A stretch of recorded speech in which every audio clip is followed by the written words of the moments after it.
Cando me digades, e antes de nada pedir disculpas que a voz se acompaña o xusto. Podo? Sí. Bueno, pois moi bo día e, como sempre, moitas gracias por asistir a esta convocatoria previa ao inicio das comparecencias da Comisión de Investigación sobre a Contratación Pública da Administración Autonómica. A partir de hoxe, todos os grupos parlamentarios imos ter a nosa disposición un completo listado de comparecentes e tamén documentación exhaustiva para levar adiante un plan de traballo desta Comisión de Investigación. Pola nosa parte, por parte do Partido Popular de Galicia, imos traballar para certificar o bo traballo realizado polos distintos gobernos dos populares galegos, tanto na construción do Hospital Público Álvaro Cunqueiro como nas contratacións levadas a cabo durante a pandemia da COVID-19, botando abaixo, polo tanto, todas e cada unha das patrañas que os grupos da oposición están a divulgar sobre a xestión dos gobernos do PPDG.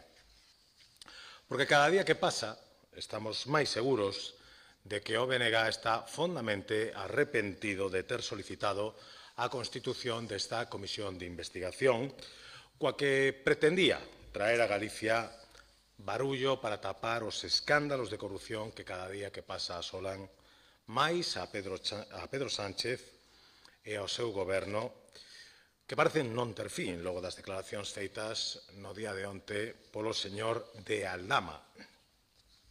Pero na que ao final vaise poñer de manifesto que Galicia conta e contou nos últimos anos con gobernos honestos do Partido Popular que se dedicaron a traballar polo ben de todos os galegos sen ter que preocuparse de posibles chamadas dos xuíces para comparecer nos xulgados para declarar sobre cuestións máis que sospeitosas como está acontecendo noutras latitudes. E a mellor demostración de que o BNG está máis que arrepentido de ter solicitado a constitución desta comisión de investigación témolo en todas as manobras que está levando a cabo para trancar o correcto e normal desenvolvemento da comisión de investigación. Primeiro foi o seu intento por atrasar a celebración da sesión para aprobar as normas de funcionamento, despois o intento para atrasar a celebración da sesión para aprobar o plan de traballo, chegando incluso a boicotear a celebración dunha mesa por un defecto formal.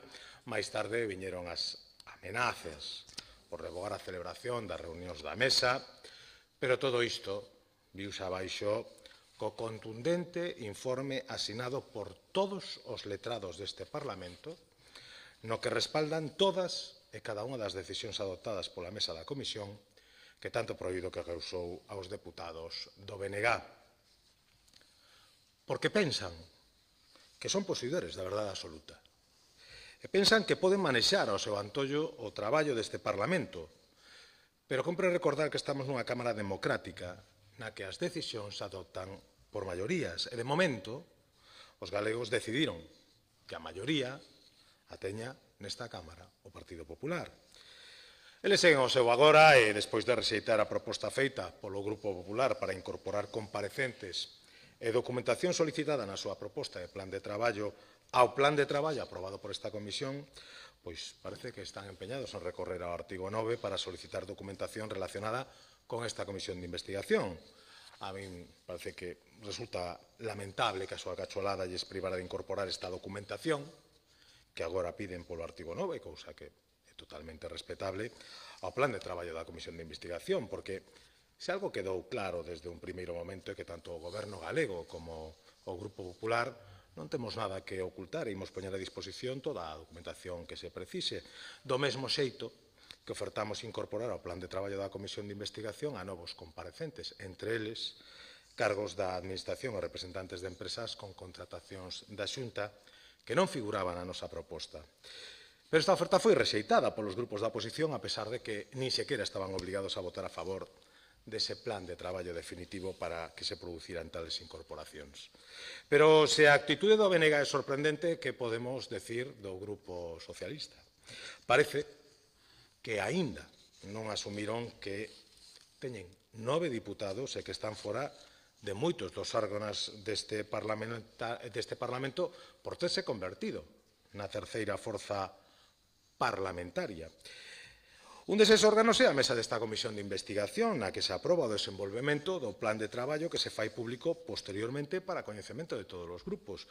Non entendemos a rabecha dos deputados socialistas en boca do seu secretario xeral ao afirmar que non coñecen a orde do día das reunións das comisións, porque só hai que recordarlle que esas ordes do día apróbanse nun órgano, a mesa da comisión, na que non están presentes. E, polo tanto, se enteran ao mesmo tempo que os demais grupos parlamentarios que tampouco forman parte desa mesa, do mesmo xeito, por certo, que ocorre en todas as demais comisións do Parlamento. Pero que ademais compre lembrarlle ao señor Besteiro que o plan de traballo que se vai a desenvolver nesta comisión é o que se aprobou por maioría na sesión celebrada o pasado 8 de novembro e non incorpora nome ou documentación algunha do proposto polo Grupo Socialista simplemente porque o propio señor Besteiro se encargou de deixar claro a mesma mañá do mesmo día 8 que, abro comillas, non aceptaremos nin cupos, nin vetos, nin componendas na comisión de investigación. O que quere dicir, simple e llanamente, que ou se aceptaban íntegramente as súas propostas ou non querían saber nada de negociar o plan de traballo. Señor Besteiro, aclárese e se xa consciente da situación na que se atopa con 9 diputados dun total de 75 que existe neste Parlamento galego.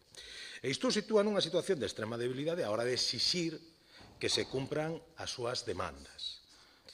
E xa para rematar pola miña parte, ides permitirme, unha vez que van a comenzar os traballos da Comisión de Investigación e se van a poñer todos os puntos sobre as íes para coñecer a verdade de todas as constatacións realizadas pola Xunta de Galicia nos últimos anos, que reitere, unha vez máis, a pregunta que no último pleno lle fixemos á señora Pontón, tanto este humilde portavoz como o propio presidente da Xunta de Galicia. Señora Pontón, está vostede en condicións de asegurar que ninguén do seu entorno máis próximo se viu favorecido con contratos menores realizados por administracións gobernadas polo Bloque Nacionalista Galego? Eu creo que é tempo de respostar a esta pregunta, porque todos os galegos queren coñecer da súa boca se ten algo que esconder e se cumpre persoalmente coa exemplaridade que non se cansa de exixir aos demais. E non digamos o interese co que van escoitar a súa resposta aos dous candidatos que van a competir coa señora Pontón na Asamblea Nacional do vindeiro 1 de decembre para liderar o BNG.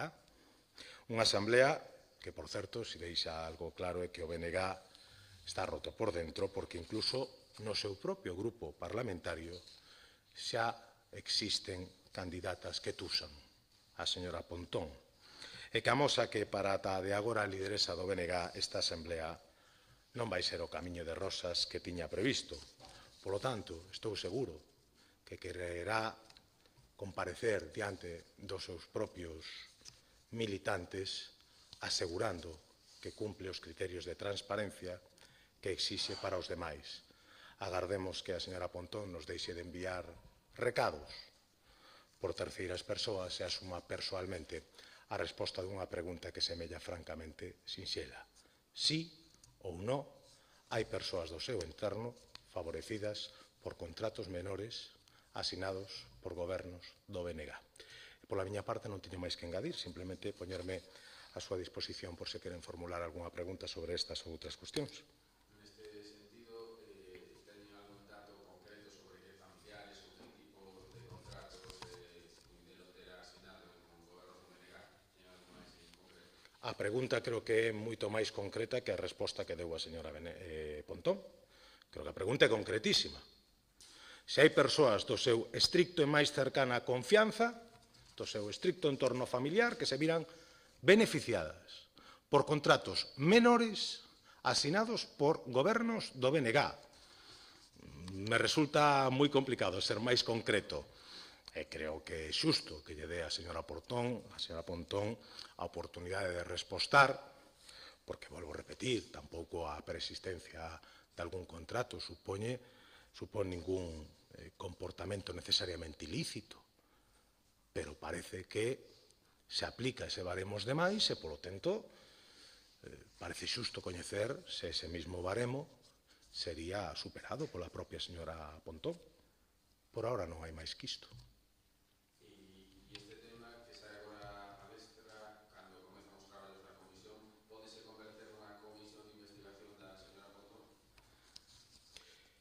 Pois temo que no, a lo menos onde corresponde. Porque, por exemplo, esa comisión de investigación foi solicitada no Concello de Pontevedra e, na propia terminoloxía usada pola señora Pontón, foi vetada polo seu grupo, que se negou a constituíla cando, evidentemente, se poñía o foco sobre as contratacións de parentes, amigos, militantes, compañeiros de listas do Bloque Nacionalista Galego no Concello de Pontevedra e noutras institucións. Pero parece ser que o que en Pontevedra era a simple emisión dun voto contrario á constitución desa comisión, noutros lugares pois se convirten en vetos. Entón, é unha particular maneira de entender a democracia que non compartimos coa señora Pontón, máis que nada porque semella francamente pouco coherente. Noutro de cousas onde había un relevo no PP nesa coordinación de cultura despois da decisión de Chapela, non sei se isto pode abrir algún debate interno, algunha agenda sobre o idioma dentro do PP. Resposta curta, non. Se quere que ya desenvolva un pouco máis, pois simplemente o que teño que decir é que a política cultural e lingüística do Partido Popular de Galicia é exactamente a mesma hoxe nos seus posicionamentos básicos que fai uns anos e, polo tanto, non mudou absolutamente nada no plantexamento do Partido Popular. Se alguén que antes se sentía moi cómodo nesas políticas ou se deixou de sentirse así, pois será pola súa evolución persoal e a elle corresponderá determinar cales son os seus motivos. Dende logo, os aludidos non parecen demasiado coherentes. En todo caso, eu quero felicitar a nova coordinadora de Cultura. Coñecemos a súa trayectoria dende fai moitos anos e estamos seguros de que fará un magnífico traballo. E a quen estuvo, pois, simplemente nas súas propias palabras, gracias e adeus.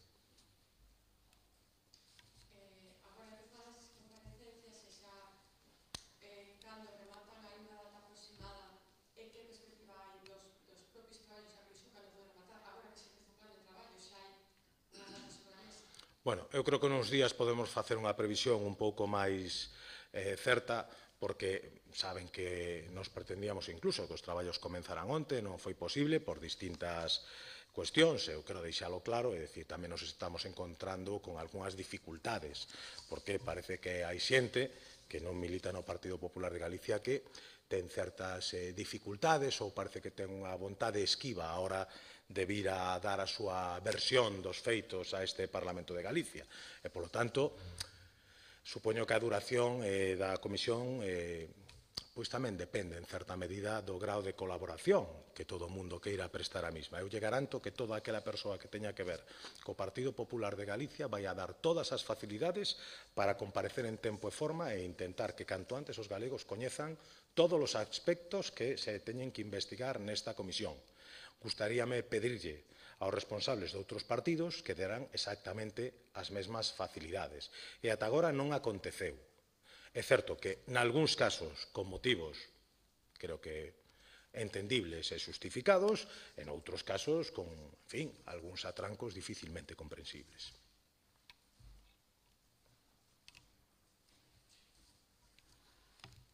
Algúna outra cuestión?